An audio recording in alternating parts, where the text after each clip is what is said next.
niye söylemedin?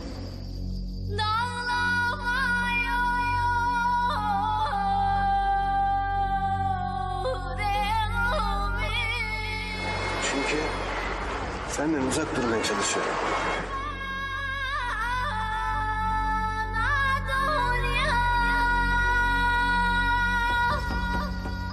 Biz hiç birbirimizi göremeyecek miyiz? Gel buraya.